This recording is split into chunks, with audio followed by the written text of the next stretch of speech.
반갑습니다. 오늘 토론회의 사회를 맡은 금융투자협회 박승태 부장입니다.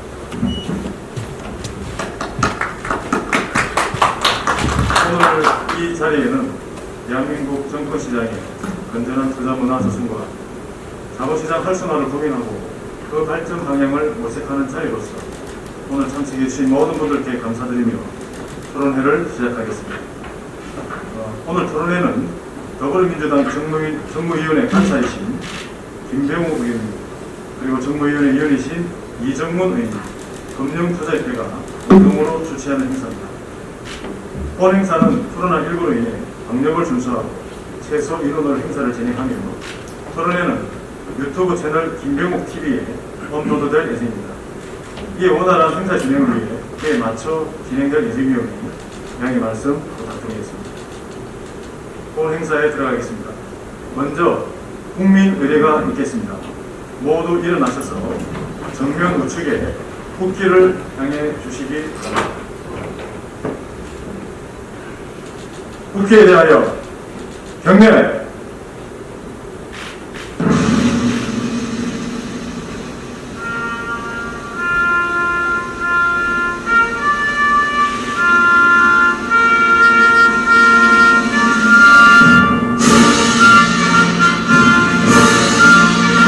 나는 자랑스러운 태극기야.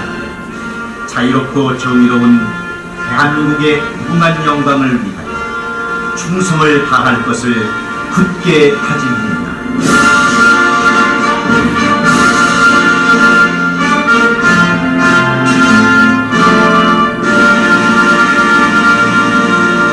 바로 이하 국민 의례는 생략하겠습니다. 모두 자리에 앉아주시기 바랍니다. 네, 다음은 주최하신 두 의원님과 발제 토론자분들을 소개하는 시간을 갖도록 하겠습니다. 유튜브 진행 관계로 박수능 생략을 부탁드립니다.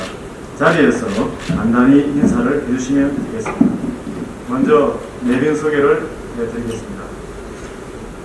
더불어민주당 정무위원회 김병욱 간사님이십니다. 네, 안녕하세요. 김병욱입니다. 성남시 분당을 지역구로 두신 김병욱 의원님께서는 특히 개인 투자 보험 및 자본시장 활성화에 특히 많은 역할을 해주고 계십니다. 자본시장 특별위원회 위원장을 맡고 계시고 이번 국내도 한시적 금지와 대주주 범위 확대 유예에 가장 큰 공을 씌우셨습니다.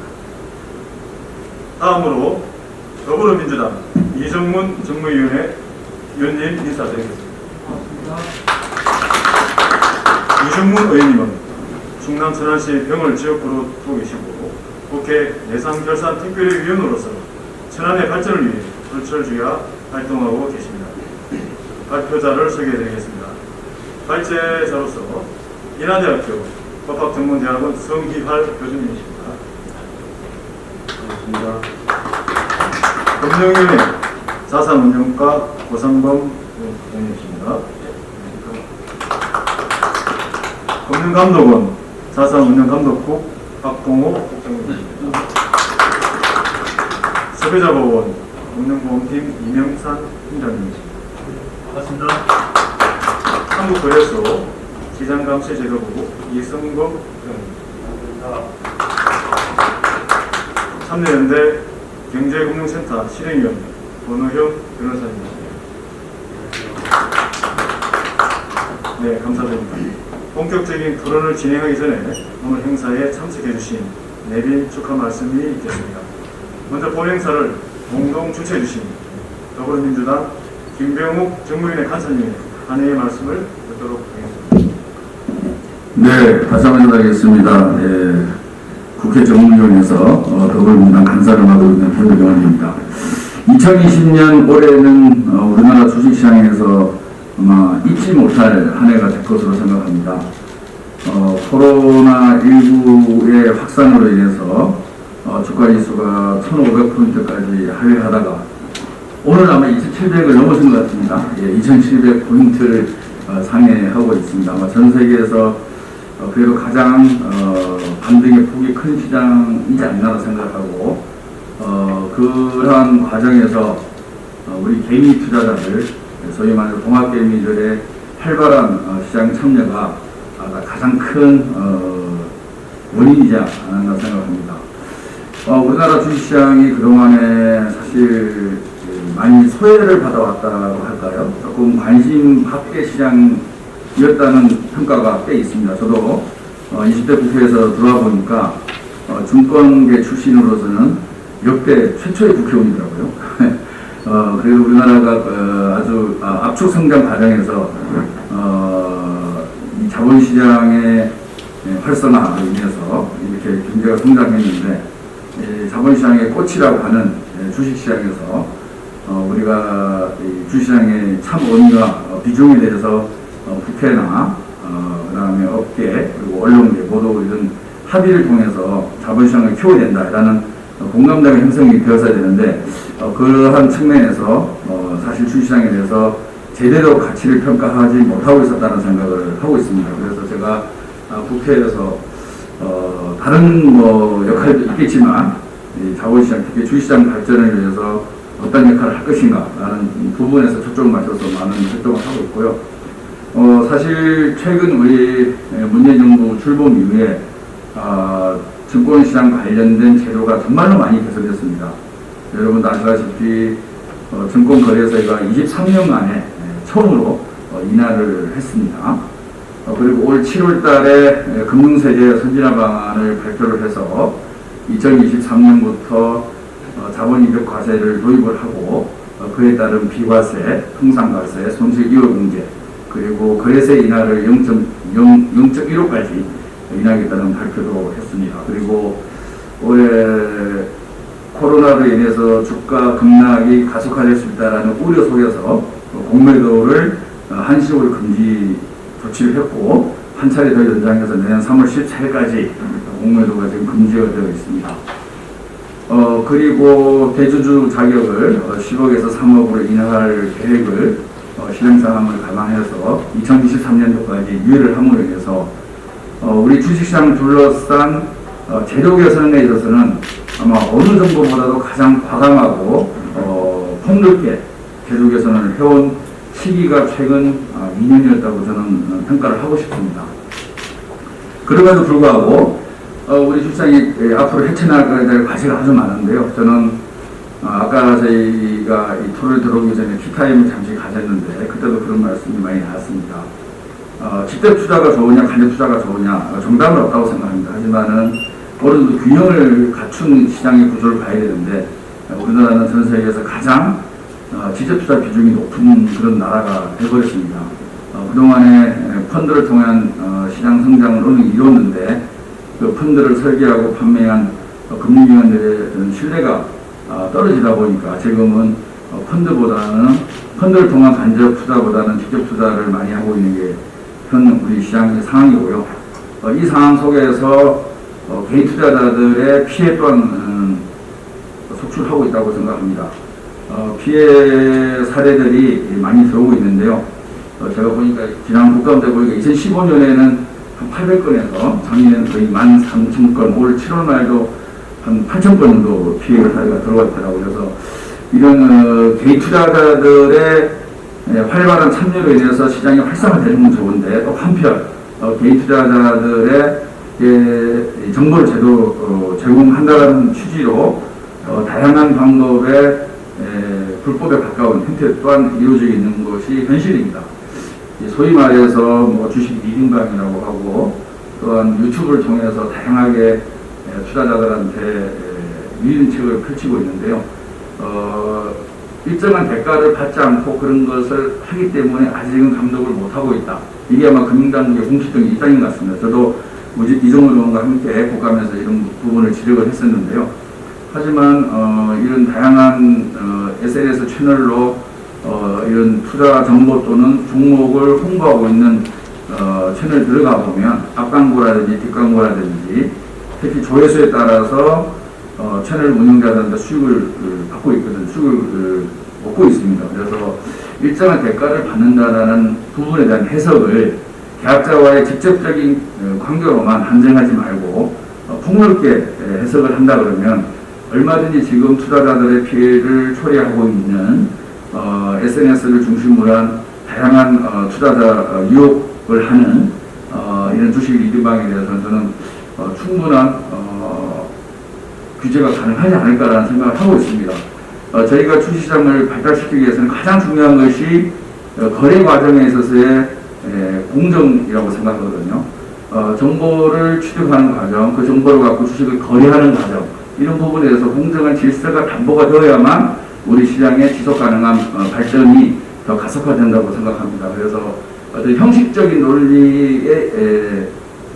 논리로 접근해서 단속이 어렵다라는 것보다는 본질적으로 접근해서 과연 지금 이런 그 SNS 채널로 이루어지는 다양한 투자자 유혹의 형태를 어떻게든 공정하고 올바르고 제대로 정보가 전달될 수 있는 그런 구조를 만들어 나가는 과정에 있어서 우리가 함께 힘을 모아야 되고요.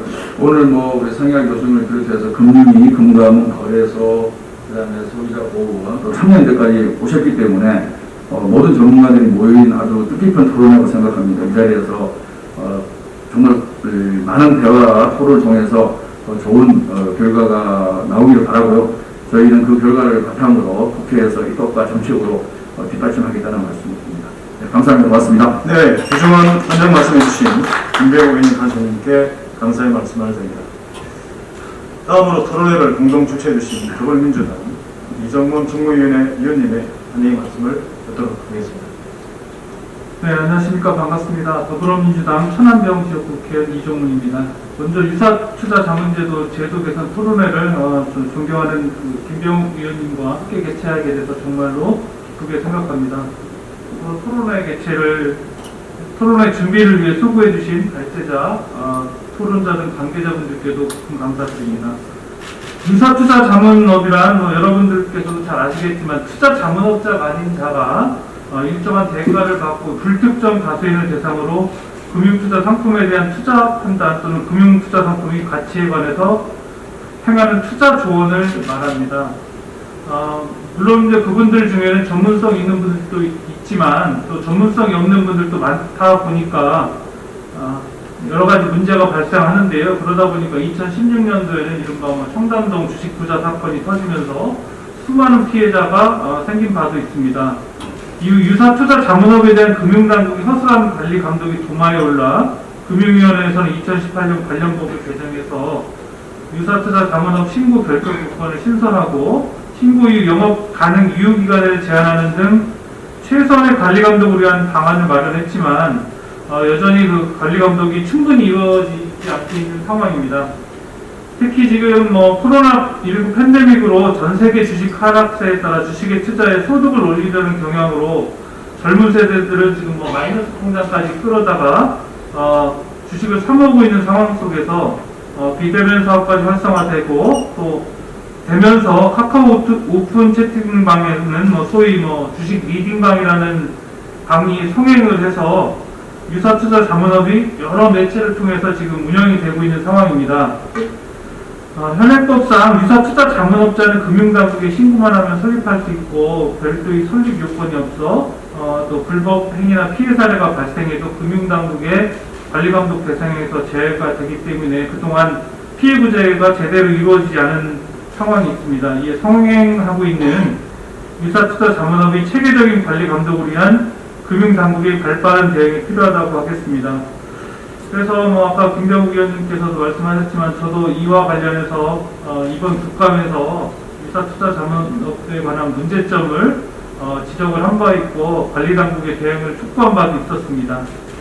오늘 토론회를 통해서 금융당국을 비롯한 다양한 전문가분들의 견해를 듣고 또 관련 법과 제도를 개선해서 국민들의 안전한 자산관리와 투자활동을 위한 실효성 있는 방안이 도출되길 바랍니다. 저 역시 국회에서 정무위원회 위원으로서 금융당국의 실효성 있는 관리감독과 지속적인 모니터링을 위한 모니터링을 위한 제도 개선이 빠른 시일 내에 이루어질 수 있도록 최선을 다하겠습니다. 다시 한번 이번 토론을 개최해야 되는데 노력해주신 모든 분들께 감사드리고 참석해주신 모든 분의 가정에 건강과 행복이 가득하게 기원드리겠습니다. 감사합니다. 네, 현행의 말씀을 전해주신 이정문 중무위원님께 다시 한번 감사의 말씀을 드립니다. 발제 토론자분들의 인사 말씀은 토론 시간에 함께 듣도록 하겠습니다. 이상으로 1부 행사를 마치도록 하겠습니다. 토론회를 시작하겠습니다. 간단하게 행사 내용을 소개되면 발제는 시간 관계상 15분에서 20분, 패널은 5분에서 7분 토론 말씀을 해주시면 되겠습니다. 오늘의 토론은 인하대학교 법학전문대학원 성희알 교수님의 발제로 시작하겠습니다. 예, 의원님. 네. 발제가 끝난 이후 네. 모두 단상으로 네, 가신다고. 오셔서 금융위원회 자문시장 사무실 가시는 것 같은데. 성공 과장님을 시장으로 해서 네네. 토론을 이어가도록 저희는 이거 행사 끝날 때까지 발표 있어요. 내용은 나눠드린 자료집을 참고하시면 되겠습니다. 성희알 교수님께서 저 이거 나오셨습니다. 그럼 카메라 잘 끌어야 되는데. 네, 지금 어떻게 찍어? 네. 아, 예, 알겠습니다.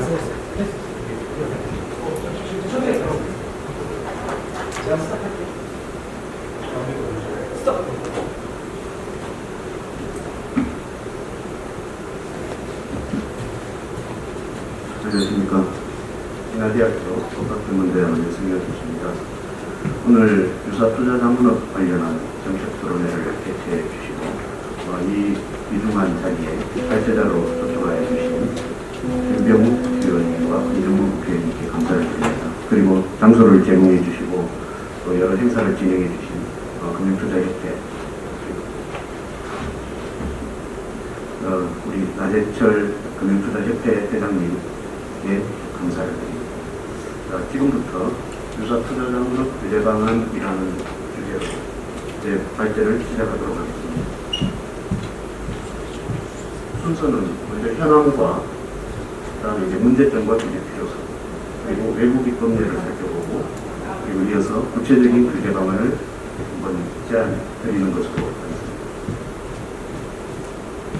현황을 보시면 먼저 이제 이 개념 지금 유사투자자문업이 유례없이 확장이 되고 엄청난 속도로 지금 증가를 하고 있습니다. 그리고 수많은 개인 투자자들이 일확천금의 꿈을 안고 지금 유사투자자문업의 어떤 그런 세계로 이제 들어가고 있는데 상당히 뭐랄까 어지럽고 복잡하고 골치 아픈 상황이 되어 있습니다. 그래서 그런 현상을 먼저 우리가 구체적으로 분석하기 위해서 가장 기본이 되는 개념을 한번 되짚어보는 그런 시간을 한번 가져보겠습니다. 우리 자본시장법상의 투자자문업의 정의는 금융투자 상품 등의 가치 또는 투자 판단에 관한 자문에 응하는 것 그렇게 되어 있습니다. 그래서 이거를 조금 뜯어보면은 좀 구체적인 개별 계약, 1대1의 개별 계약이 요구된다라는 게 좀 추론이 되고요.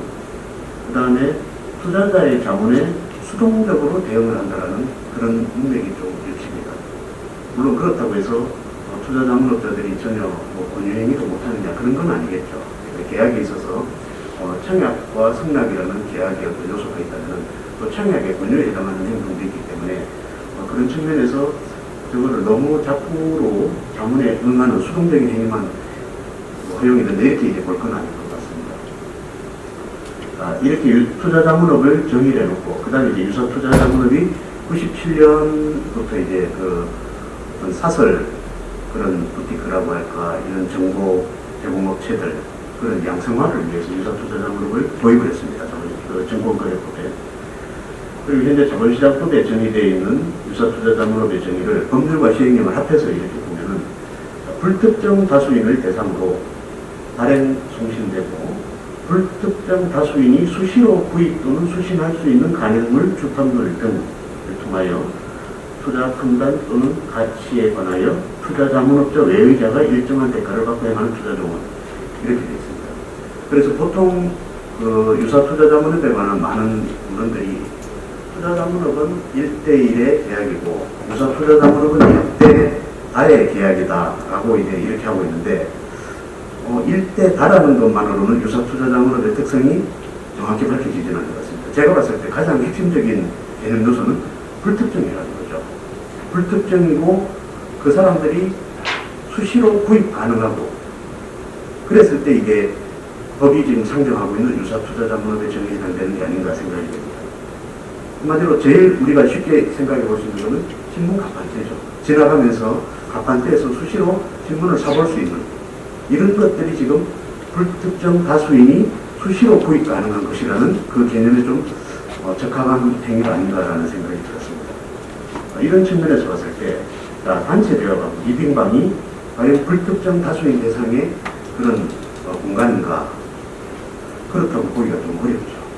거기는 다수일 만큼 특정이 되어 있습니다.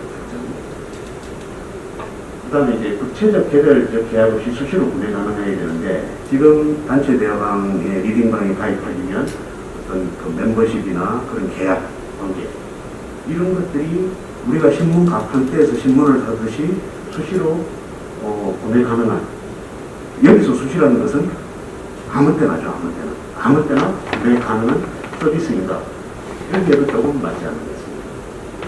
그리고 교원 내지 정부의 일방적 전달 활동, 그러니까 일방적이라는 거죠.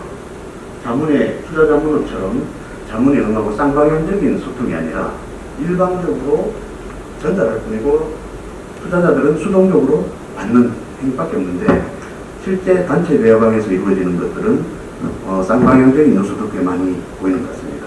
그런 측면에서 봤을 때 현행 리딩방, 한마디로 이제 이 SNS 발달로 인해서 리딩방이 거의 다른 모든 매체를 압도하는 그런 지배적인 매체가 되고 있는데, 여기에서 일어나는 그런 투자 조언 행위들이 현행법상의 유사투자자문업에 포함된다라고 보기는 좀 쉽지 않을 것 같습니다.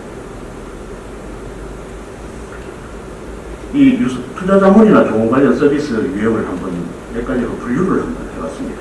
한 5가지 정도로 분류가 되는데, 먼저 불특정 다수에게 무료로 조언을 제공한다. 이거는 표현의 자유 영역이겠죠. 그래서 아무런 문제가 없습니다. 규제가 가능하지 않고, 다만 허위 표시나 사기적인 의도로 허위 사실을 퍼뜨리거나 투자자가 오도하는 그런 거를 퍼뜨리면은 자본시장법상 불공정 거래, 사기적 부정거래나 이쪽에 해당이 될 수도 있겠습니다. 그 다음에 이제 불특정 다수에게 유튜브로 무료로 조언을 제공한다. 이게 지난번에 이제 김병욱 의원님이 그 국감장에서 제기하신 문제인데, 유튜브라는 새로운 매체의 등장으로 인해서 상당히 묘한 그런 영역이 등장한 것 같습니다. 직접적인 대가는 받지 않지만은 이 조회수에 따라서 또는 아예 명시적으로 공개적으로, 아예 공개적이 아니라 좀 더 구체적으로 뒷광고를 받고 하는 경우도 있다는 거죠. 이때 이제 수익 창출이 분명히 일어나고, 그리고 이 조회수에 따른 유튜브 수익 대금이 생각보다 굉장히 금액이 큽니다. 그러다 보니까 이것이 사실상 영리를 목적으로 하는 그런 행위에 부합될 가능성이 굉장히 커지는 겁니다. 그래서 이거는 표현의 자유와 유사투자자문업의 어떤 중간 영역에 해당하는 앞으로 연구가 좀 많이 필요한 새로운 유형이 아닌가 싶습니다. 그 다음에 불특정 다수에게 유료로 조언을 제공한다. 이게 법이 상정하고 있는 유사투자자문업입니다. 그 다음에 특정 다수에게 유료로 조언을 제공한다. 이게 현재 우리나라 리딩방이 일반적인 영업을 하는 형태가 되겠죠. 그래서 아까 처음에 개념 분석에서 본 것처럼 이건 유사투자자문업이라기보다는 공식 투자자문업에 가까운 그런 행위가 아닌가 싶습니다. 그리고 특정인에게 1대1의 개별적 유료 조언을 제공하는 투자자문업이 있습니다. 이렇게 5가지 형태로 분류할 수 있습니다. 현행 규제 체계는 잘 아시는 대로 금융위원회 신고도 있고, 또 구체적인 거는 금융투자업 규정 세칙에 들어가 있습니다. 세칙에. 그래서 세칙에서는 그 신고서 양식에 영위 업무의 종류와 수행 방법 등을 명기를 하도록 하고 있습니다. 자, 그랬을 때 지금 금융감독원에서 추진하고 있는 영위 업무 종류와 수행 방법에서 이 단체 대화방을 삭제하겠다라는 이제 방침을 밝히셨는데, 이런 것들이 현행 우리나라 행정법 체계에서 가능한 것인가, 그런 문제제기가 좀 있을 수가 있겠습니다. 자료 제출 요구권이나 업무 수행 자격 요건을 설정하고 자격 미달 시에 직고 말소, 또 이제 신고 불수기 이런 것들이 필요합니다. 유사투자자문업 신고 현황은 1997년에 처음으로 제도가 도입된 이후로 2005년까지 거의 한 8년이 지나도록 100개가 안 됐습니다. 그러다가 2012년 이후로 이제 굉장히 급격한 속도로 이렇게 증가하고 있는 것을 볼 수 있습니다. 그리고 현재 한 2,000개가 좀 넘는 업자들 중에서 법인은 3분의 1 수준으로 파악이 되었습니다. 다음으로 문제점과 규제 필요성을 보겠습니다. 문제점은 여기 이제 금융감독원의 그런 불법행위 실태 조사가 있었고요. 그리고 주요 행위들을 보면은 보호무 위반, 미등록 투자자문 1인, 무인가 투자 매매 중개, 허위 과정 광고, 금전 내역 이런 것들이 있습니다. 그리고 여기에 명시적으로 제시는 안 됐지만은 사실 제일 큰 문제는 유사타 투자자문의 이 규모가 워낙 커지다 보니까 사실상 시세에 지금 직접적인 영향을 미칠 수 있습니다. 그래서 아까 제가 토론문 보니까 참여연대 군 변호사님 작성하신 자료에 그거를 정확하게 지적을 해놓으셨는데 엄청난 지금 우리가 알지 못하는 거대한 일들이 벌어지고 있는 거죠. 또 제가 들은 하나 이야기는 대형 로펌에 근무하던 변호사가 유사투자자문업체로 이직을 했다는 것이죠. 이것도 참 심상찮은 그런 하나의 징조가 될 수 있습니다. 그만큼 거대한 수익이 지금 그쪽에서 지금 창출이 되고 있다는 요건이 1억에서 10억 원까지 그 영업행위 유형에 따라 다양하게 있는데 제일 낮은 1억 원을 적용하면 어떨까 싶습니다. 그리고 투자상담사 등 전문 자격, 또 증권관리 업무 경력 이런 최소한의 자격 결정을 설정하고 그 다음에 중요한 것은 대주주와 임원 결정 요건을 설정을 해야 될 것 같습니다. 결국 금융법, 이 금융시장에서의 어떤 그런 불법행위를 보면은 전력자에 의해서 이루어지는 경우가 많기 때문에 그런 것을 감안해서 대주주와 임원 결정 요건을 좀 설정할 필요가 있다고 생각합니다. 그리고 영업행위 규제인데 이거를 투자자문업에 해당하는 그런 공통영업행위 규제와 또 투자자문업자에 해당하는 그 개별 영업행위 규제를 다 적용하면은 굉장히 부담이 클 겁니다. 이 업체로서는 감당하기 힘든 만큼. 그래서 최소한의 어떤 영업행위 규제만 이제 도입을 해서 특히 이제 충실 업무 같은 게 굉장히 중요하죠.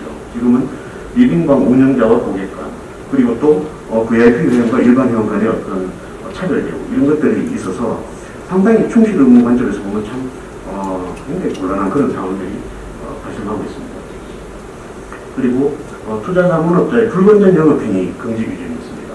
이게 대체로 영업행위 규제 중에서 가장 핵심이 되는 조항인데 그 조항 정도를 적용하면 어떨까 싶습니다.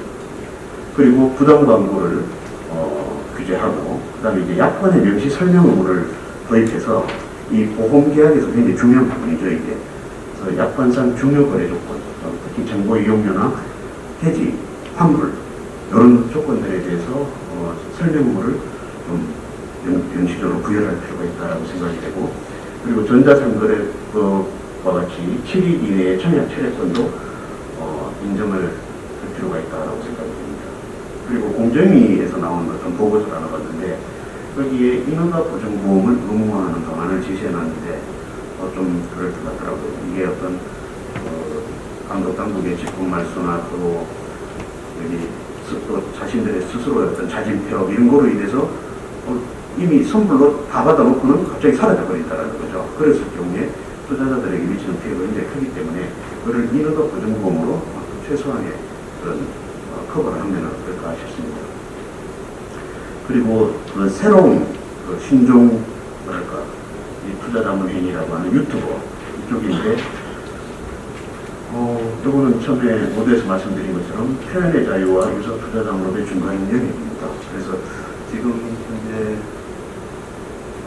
이렇다 저렇다라고 단도직입적으로 끊기는 어렵고 좀 더 연구를 좀 할 필요가 있고요. 다만 이제 뒷광고 등의 광고 수입이 있는 경우, 요거는 명백한 그런 영리 행위가 너무나 명백하기 때문에 이런 경우에는 좀 규제가 될 필요가 있고, 다만 리딩방하고 또 다르죠. 리딩방이 특정 다수를 대상으로 한다면 이거는 불특정 다수 대상의 일방향의 서비스이기 때문에 조금 경미한 규제가 적용되는 유사투자자문업 따로 분류를 해서 좀 규제를 최소화하는 그런 수준으로 가면 어떨까 생각을 했습니다. 이상으로 제 발제를 마치겠습니다. 경청해 주셔서 감사합니다.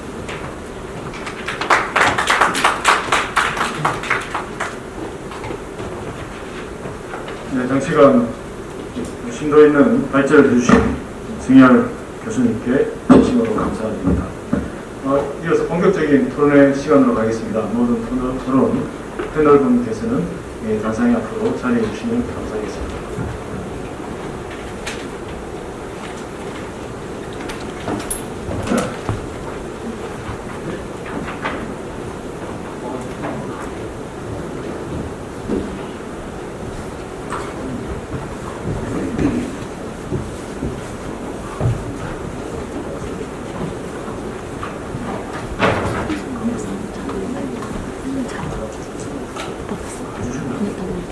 혹시?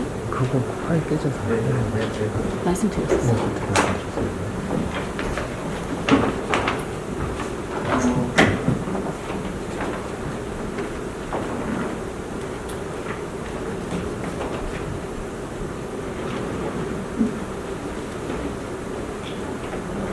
행사 진행 중에 김병욱 의원님의 축사가 계셨고, 그리고 이정문 전문위원님의 축사가 있었습니다. 이어서 순서상에 우리 금융감독원장님의 축사도 있으셨고, 서면으로 가름의 말씀을 드린다는 것을 말씀을 드리겠습니다. 축하의 말씀 진심으로 감사드립니다. 본격적인 토론으로 들어가도록 하겠습니다. 말씀드린 대로 먼저 금융위원회 과장님의 말씀을 저희가 들어야 하나, 현재 유사 투자자문 제도에 대한 실태를 먼저 파악하고 듣고 그런 차원에서 먼저 금융감독원 자산운용감독부 박봉호 국장님의 말씀을 먼저 듣고 이어서 계속 이제 마지막까지 하고 금융위원회 자산운용과 구성분 과장님께서 맨 마지막으로 잘 취합하셔서 클로징 멘트를 해주시면 되겠습니다. 그럼 토론의 순서에 먼저 금융감독원 자산운용감독부 박봉호 국장님의 토론 말씀을 듣도록 하겠습니다. 네, 금융감독원의 박봉호 국장입니다. 손희연 교수님 사업자 규제 관련해서 특정 다수와 불특정 다수를 구분해서 위원회에서 규제하는 방안에 대해서 저희 정부는 동의하고요. 그거에 잠시 후에 제가 좀 말씀을 드리겠습니다. 먼저 전체 저희들이 지금 유사업자에 대해서 저희들이 감독원에서 뭘 하고 있는지, 이때까지 뭐를 했는지, 앞으로 지금 뭐를 할 것인지에 대해서 말씀을 드리고, 그 부분에 대해서 규제 방안에 대한 의견을 말씀드리도록 하겠습니다. 근데 지금 현재 유사업자가 지금 문제가 되고 있는 유사업자하고 지금 주식 1인가입니다. 그래서 유사업자의 경우에는 지금 현재 한 11월 말로 한 2,097개가 있습니다. 그래서 계속 주식 투자에 대한 관심이 높아지면서 계속 지금 어제는 말씀드렸다시피 15년 만에 한 1,000개의 부가 있는데 지금 5년 만에 한 2배 정도 증가가 됐습니다.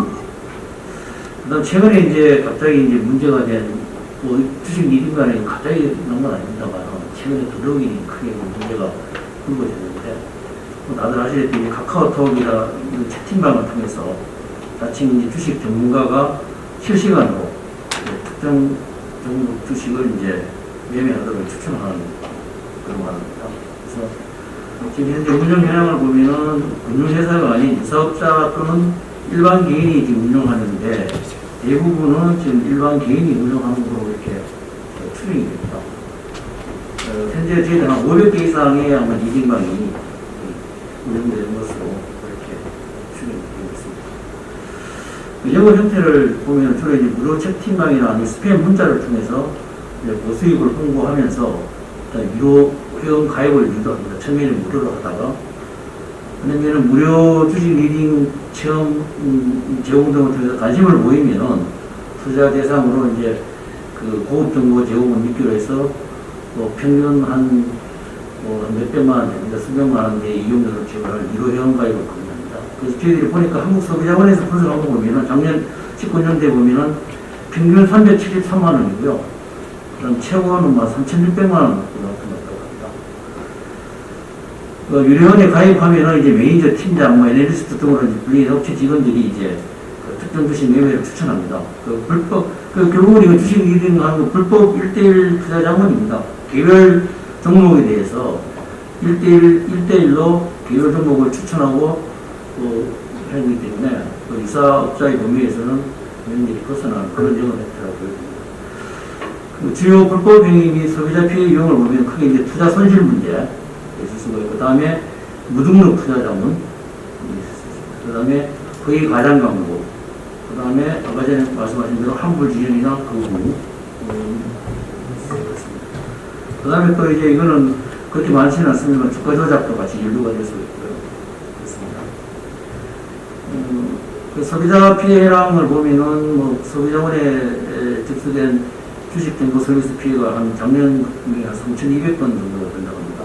그리고 18년 되면 한 2배 정도 정말 1년 사이에 이렇게 급격하게 소비자 피해가 지금 증가하고 있습니다. 보통 크게 이제 피해구제 신청 사유로 보면은 한국 거부 또 지원하는 부분입니다. 위약금 가다 청구하는 것 그런 건 이제 계약 해지 부분이 대부분이고요. 그다음에 피해구제 신청 연령도 고령자입니다. 고령자보다 50대, 60대가 절반 이상을 이렇게 차지하고 있습니다. 그래서 저희들은 이제 작년부터 해서 이제 주식 이민강이 문제가 되고 해서 투자 피해가 우려됨에 대해서 저희 감독원에서는 다양한 그 유사업자에 대한 감독을 강화해 봤습니다. 먼저 그 주식 이민강 관련해서 소비자 정보를 금년 6월에 발령을 해서 주식 주요 불법 행위 유용 또는 소비자 피해 관련 유의사항을 저희 전파한 바 있습니다. 그 다음에 또 유사 투자 자문업자 전체를 대상으로 해서 경고 공문을 발송해서 주식 리딩과 운영 관련 불법 행위 발생하면은 형사처벌된다는 등의 주의촉구 경고 공문을 발송하였습니다. 그 다음에 저희들은 또 그 SBS나 MBC 또는 건강원 소셜 라이브를 통해서 주식 리딩강의 소비자 유의사항을 적극적으로 대외 홍보를 해왔습니다. 그 다음에 이제 저희들이 그 작년 그 자본시장법 개정 이후에 직권말소 제도가 도입됐습니다. 그래서 저희들이 작년 그 법 도입 이후에 2차례에 걸쳐가지고 작년 10월 기준, 다음에 금년 4월 기준으로 가까이 해서 작년 10월에는 595개 회사, 다음에 금년 4월 기준으로 97개사에 대한 총 692개의 부적격 업체에 대해서 직권 말소한 바 있습니다. 그 다음에 유사 투자 자문업에 대한 이제 신고 심사를 저희들이 강화하고 있습니다. 그래서 저희들이 그 유사업자 신고를 사실은 상당히 지금 현재 살아있는 회사가 2,000개 되지만 신규로 지금 신고한 회사가 1년에 500개, 최근 한 3년 평균을 보면 한 5, 600개 정도 됩니다. 그래서 1년, 그래도 하루에, 한 달에 한 50개 정도, 그 정도 상당히 지금 신고가 많습니다. 그래서 사업계, 그럼에도 불구하고 저희 사업계획 심사를 지금 강화하고 있습니다. 그래서 그 불법행위 사업계획서라든지 아니면 약관을 보고 투자자한테 불리한 점이 있다든지 아니면 환불 관련해서 불공정한 그런 사항이 있으면 저희들이 심사를 좀 강화해서 불수리하는 그렇게 하고 있습니다. 이렇게 보이면은 이제 특히 이제 사업계획에 보면은 고객 맞춤형 포트폴리오를 제공한다든지 뭐 투자 상담 서비스 제공한다든지 알고리즘 자동 매매 프로그램 제공 등 해서 이런 그 무등록 투자 자문 개연성이 있는 사업계획에 대해서는 저희들이 적극적으로 감독을 해서 불수리해 나가고 있습니다. 그 다음에 이제 그전에 교수님도 말씀하셨듯이 지금 이제 그 유사 투자 자문업자 신고 서식을 개정해서 단체 대화방을 삭제해서 상방향 의사소통을 통한 투자 자문 제공 행위는 못하도록 그렇게 할 계획입니다. 금년 중으로 아마 완료할 계획입니다. 그 다음에 무등록 투자 자문 행위가 발생할 우려가 높은 매체에 사용할 경우에는 그 개별 투자 자문을 방지할 수 있는 수단을 신고서에 기재하도록 그렇게 하고 있습니다. 그 다음에 이제 유사 자문업자 및 주식 리딩방 불법행위에 대해서 지금 점검을 하고 있습니다. 그래서 지금 저희들이 9월부터 해서 한 10여 개 업체를 대상으로 해서 암행 점검을 하고 있고요. 다음에 한 330개 업체에 대해서는 홈페이지에 저희들이 들어가서 일대 점검을 병행하고 있습니다. 그 다음에 일반 개인이나 법인에 대해서는 온라인상의 불법행위 모니터링을 강화해서 입증 자료를 저희들이 확보를 해서 경찰청에 수사 의뢰하거나 방송국민심의위원회에 송부해서 불법 사이트를 폐쇄하는 조치를 그렇게 해보고 있습니다. 이상으로 저희 유사업자하고 리딩방에 대한 전반적인 기획으로 발표하겠습니다. 감사합니다. 네, 감사드립니다. 이어서 한국소비자원 금융보험팀 임현상 팀장님께서 그런 말씀 주시겠습니다. 네. 한국 소비자원 이면상입니다. 최근에 주식 시장이 워낙 좋아가지고 올해는 저희 소비자원이 조금은 덜 들어왔어요. 전에보다는 다행스러운 일인가라는 생각이 드는데 최근에 올해 저희들이 한 7% 정도 적게 들어왔는데 그럼에도 불구하고 월별로 이렇게 따지고 보면은 저희들이 한 2월달, 3월달 그때 그 코로나 때문에 폭락하던 시기죠. 그리고 8, 9, 10 이럴 때 주가 조정받을 때 이럴 때는 저희들 거의 한 30% 정도가 증가를 했어요. 전체적으로는 줄어들었는데도 불구하고. 그렇지만 저희가 이제 말씀드린 것은 이제 피해 구제 쪽이고 상담을 하는 쪽은 그래도 꾸준하게 늘어나고 있다라는 것이고, 그 정도가 제가 자료를 드렸었는데 100% 못해낸 것 같은데, 저희들이 그 2016년도에 저희들 상담으로 들어온 게 한 770건 정도고, 그 중에서 210건 정도가 피해 구제로 들어왔어요. 근데 그 이후에 2017년부터 폭증하기 시작했는데, 그게 이제 작년에 13,000건까지 상담이 됐고, 저희들 피해 구제로 3,000건 이상이 들어왔고, 올해도 지금 말씀드린 대로 피해 구제는 그렇게 좀 줄었지만은 상담이 여전히 늘어가고 있다라는 측면인데, 이런 걸 통해서 보면 앞으로 지금 주식시장이 상당히 좀 조정을 받고 하게 되면은 저희들한테 그 몰려오는 소비자들이 상당하지 않을까, 이에 대한 대책이 좀 절실하다라는 것이 저희들 쪽에서 이제 피해 구제 소비자 상담을 실질적으로 담당하는 입장에서는 상당히 좀 걱정과 우려를 하지 않을 수 없는 그런, 일단 피해도 당연한 것이고 그 구단에서 대처를 해야 되는 저희들로서는 상당히 걱정이 된다라는 것입니다. 그런 상황이고, 저희들이 원래 여러 가지 노력을 좀 했습니다. 어떻게 하면 이 시장을 좀 근절을 시킬까라는 측면에서 경찰청도 컨택해보고 검찰청도 컨택을 해보고, 그래서 지난